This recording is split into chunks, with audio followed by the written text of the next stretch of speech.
Did you know that making art and just posting it to social media is not running a business?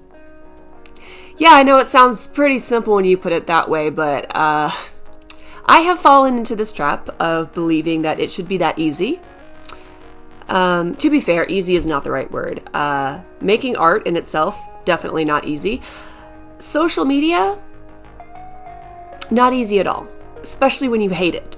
I have come to realize that a lot of my work on social media with my art has been very pointless.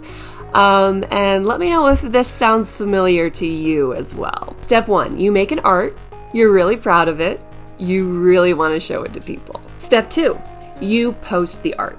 Maybe you have a content schedule and you set it up to go up at a certain time on a certain day. Maybe you just post it whenever it's done. Either way, the art is posted. Step 3, wait for validation and pray that the algorithm doesn't hide your art because it's not an ad. Step 4, get a few likes, a comment maybe, a share if you're lucky. And step 5, your art gets lost to the void and is never seen or thought of again. And repeat. Now I'm about to say some scary words, so bear with me. There's no sales funnel, there's no click through to your website. In fact, you probably haven't even posted this piece to your shop yet. You're planning to. Hopefully. Maybe if you have enough interest in the piece on your post, but chances are a couple days will go by and you'll just forget about posting it on your shop altogether and it never happens. And this is my personal never-ending cycle. And that's why I don't think my art business is really an art business yet. But that's what we're going to work on today. So I've been taking kind of a step back from social media to get my marketing ducks in a row. Frankly, if I could do all of this without the headache of meta platforms, I absolutely would. But in this day and age, that just doesn't feel possible, which sucks. If any of what I just said resonates with you, welcome to the club. I think we have all kind of been sold this fantasy that if you just post your art to social media, like maybe you'll get lucky and you'll go viral. Maybe you'll get lucky and your dream client will reach out to you. But like I said, that is just a fantasy. And all that fantasy does really is put money in other people's pockets and make us lazy. Now, I am not a marketing professional, okay? I did work in social media marketing for a minute, hence why I hate it now. But all that to say, I have some experience, but my expertise is limited, so take what you will, okay? The purpose of this video is to deconstruct our current process for marketing our art and create a step-by-step plan to follow that will hopefully open up more opportunities for us to actually make sales and feel like we actually run a business. Okay? I am not going to talk about sales funnels or click-through rates. We're just going to come up with an easy, actionable plan to make those concepts a little less scary when we are ready to delve into them. Because I'm not. Okay, let's get started. The first thing I recommend you do is just write down a simple sentence that describes what your business does and what you plan to offer. For me, I am a hand lettering artist and surface pattern designer, and my business, in theory, is going to focus on selling physical and digital products and also doing custom hand lettering and design services. Now, don't overthink this. This is not an elevator pitch or a super passionate explanation of how you provide value. This is just for you to understand at the base level what you want your business to provide. Otherwise, you could end up being all over the place and kind of get lost in the sauce. But at the same time, you don't want to be too narrow with how you describe your business. For example, I could have said, like, I want to be selling prints, but I want to expand those offerings into other things like apparel and home decor. So I said physical products instead. So just, use your best discretion and figure out the best way to describe your business so you know what you offer. I'm going to pause this real quick to say, if you don't already have a website or an Etsy shop at the very least, you're going to want to go ahead and make that. Okay, let's keep going. Next, we're going to plan out what we want to create and how we're going to turn that work into products. For me, I'm going to start planning out my Pride collection in my Notion template here. As far as products go, there are so many options, and I really recommend exploring these. You can just offer prints or digital prints. That is a really easy first step. You can also work with a local printer to have other apparel kind of items made. You can work with a print-on-demand site like Redbubble or Printful, or there are so many print-on-demand sites to explore. Basically, just like explore your options, see what you're interested in making. Basically, you want to have these products in mind as you brainstorm whatever you're going to create. You want to create for the product. I think a lot of us who started exploring the option of making an art business by starting on Instagram started with this, like, we just create art for Instagram. And there's not really much you can do with those pieces afterwards. They're just kind of there on the internet. So it's been really helpful to me to come up with products first and then design from there. And as you can see, I made myself a whole Notion template to help me with this whole like art to product or product to art to destination brainstorming, and I'll have that linked below for free so you guys can use it yourself if it seems like it'd be helpful for you too. Just having it all laid out like this really helps me remember what the end goal is for each piece that I work on.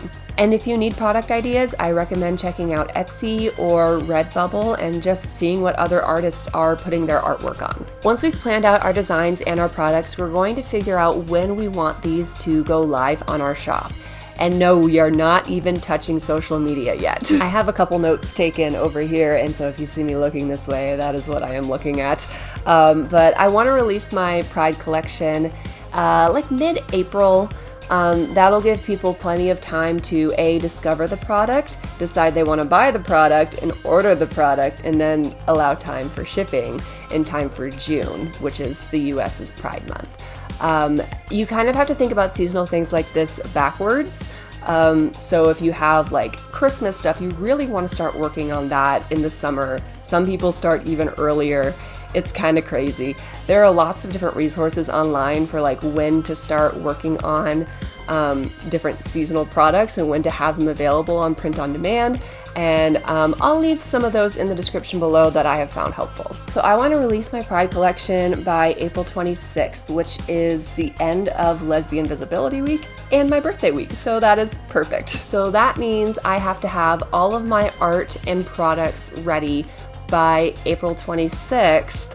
But really, if I want to start promoting it all before the shop is updated, I have to have it ready even before then. So really, I want to have the art done in like the second week of April, so I have time to prepare all of that. And so that means between now, which is currently the end of March, and like April 14th, I'm going to be creating the art but not sharing it on social media, which can be kind of tricky because I get really proud of the things that I make. But the thing is, when you share your art as it is and you don't already have a product coming soon or already available, someone who sees your art on this post and wants a print of it or wants it on a t-shirt, they're going to go to your shop and they're not going to see it there, and they are not going to come back. They might not even follow you, and then 5 minutes later they keep scrolling and they've completely forgotten about your art and your username altogether. And I know this because I am that potential customer, and that potential customer is me. I cannot tell you how many times I have completely forgotten whose art I was looking at as I'm scrolling through the Instagram void, you know? My instinct as an artist is to just post and figure out the shop stuff later, but that is so backwards. I need to figure out the shop stuff first and then do the posting, because you can't market a product that doesn't exist. Simple as that. I mean, if you're just creating for fun and sharing for fun, and you just like make something from your heart and you're not planning on sharing it, yeah, or you're not planning on selling it, just like post it whenever you want. Easy peasy. But if you do really want to start like making a business and selling your art, you have to have the product before you start marketing the art. And for some reason, that has been so hard for my brain to latch onto in the past couple of years, because it's like, I just want to make the art. I'm sure you know what I mean. Like, you just want to make the art. I don't want to have to think about Etsy listings. But we do. That's part of it. Let's keep moving on. So now we can figure out the social media marketing plan for this specific collection. And this can be different depending on what kind of products you're offering, what kind of art you make, if you're working in a collection or you're just making standalone pieces. So take what you need from this and leave the rest. Again, I'm looking at notes. So the week of April 14th, I'm going to plan to post on Tuesday and Friday. And if you haven't heard it before, consistency is key, so remember to post around the same time on the same days of the week, blah, blah, blah. I'm going to make sure to film most of the creation process of these pieces, so that way I will have that content to use for Instagram Reels and a YouTube video. So let's say we post a carousel on Tuesday morning, and then we do a reel on Friday morning. And I can get more into the details of these posts later if I want to, but as of this moment, as I'm recording this video, I haven't made any of the art, so it's going to be kind of hard to work with that. And then the week of the 21st, I'll post a carousel on the 22nd, and again, a reel on the 25th. And if everything goes to plan, the shop will be updated on the 25th. So I'll want to make sure to post as soon as the shop is officially updated and like blast that out to all of my socials. And then of course I want to keep promoting this collection as long as it's available, so I'll make 2 more posts the following week to remind people to shop. And I know this might sound like a lot at first. Some people will do 3 posts a week. I tend to do 2 or 3 depending on how much energy I have for creating for social media, to be completely honest. And with this one, I've decided to do a Tuesday, Friday schedule just to maintain my energy levels around this. So it sounds like a lot, but really I like to schedule everything out ahead of time, and I use the Instagram app mostly for this because you can finally schedule in-app now, which is awesome. But yeah, I highly recommend doing that if you haven't, rather than just like posting on the fly, because it makes it a lot easier, especially if you hate social media. All right, your shop is updated. You've done the initial marketing. You have shared the art into the world, and now you have to remember to keep promoting it. It's important to keep promoting these things, even though like you just want to forget about it and hope that people buy it. You have to keep promoting it for as long as it's available or as long as it's relevant. So for me, I will probably share these Pride products every other week throughout the month of May, and then every week through June. Might do a little sale in June to encourage more sales. If my schedule allows, I'm going to try to do an in-person market again, which I haven't done since 2023. But that's another really good way to market your stuff without social media, is just going to a market and setting up a booth and selling your stuff there. It's scary at first because you don't know how well your stuff is going to do, but it's also a really good opportunity to figure out what does well, like which products that you're making, which art that you're making is performing well at these markets. What do people really like? What do they want more of? And what is kind of not being looked at as much? So that's just another tidbit. So I mentioned a couple times sharing products for as long as they're available, because a really good strategy is to do limited runs of things. So if you are an artist that paints physically, maybe you sell the original painting. As a digital artist, I don't really have that opportunity, but I can have a limited run of really nice prints made and just sell, like say I have 5 made, and like it's 5 and then they're gone, like they're sold out. I'm not going to get them back unless I have a really high demand for them. You know, if you are shopping, you see a really good sale, you don't know how long the sale is lasting, so you're like, I gotta get this right now, even if you don't like really need it, you know, that kind of thing. Or maybe if you do made to order products, you only offer them for a limited amount of time. So you're not just like constantly working through the same collection, and you're able to update as you see fit. For me with this Pride collection, I am hoping to have it available through October, which is when we have Atlanta Pride. And so we're going to see how that goes. I know I'm going to have some digital products. I know I'm going to try to do some more physical things, some stickers, maybe some apparel. But I might do a made to order kind of situation because I do want it to last for so long.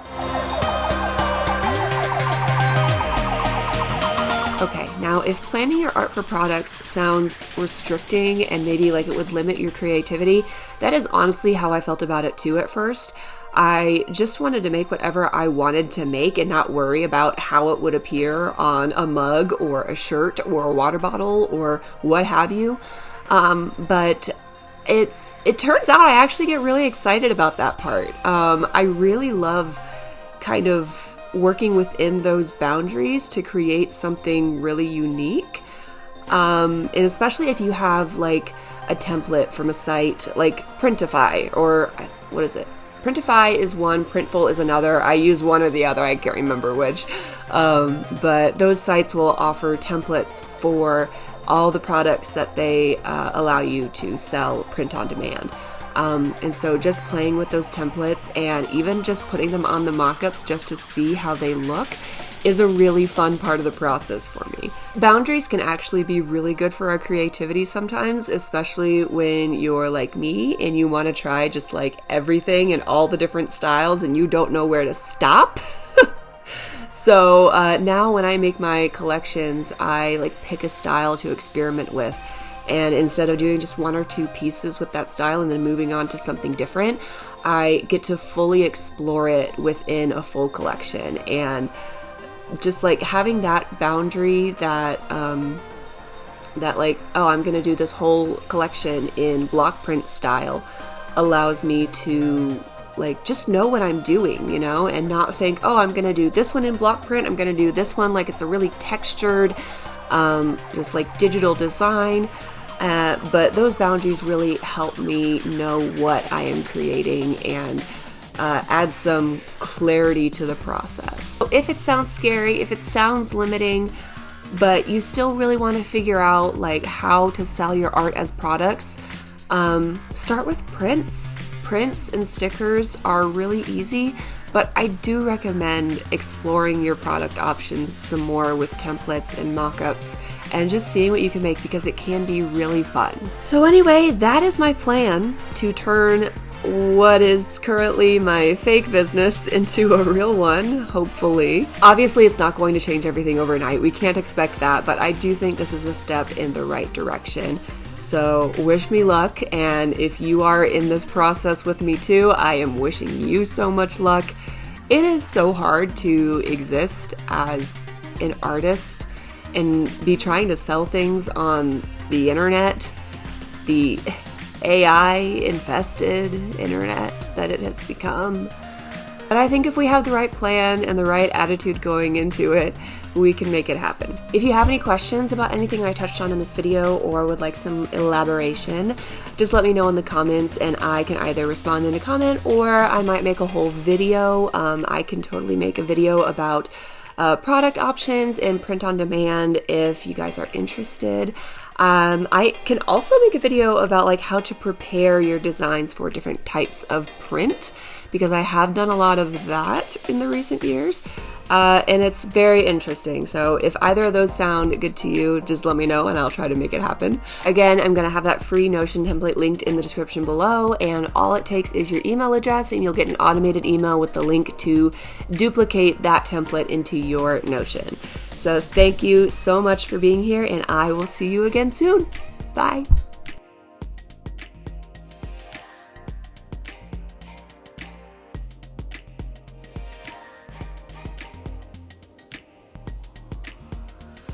Sirens, sirens, fixing my hair during the sirens.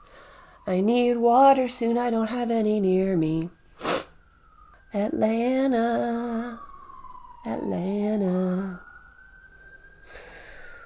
Sirens in Atlanta, sirens in Atlanta. And I live by the hospital, so I hear a lot of sirens.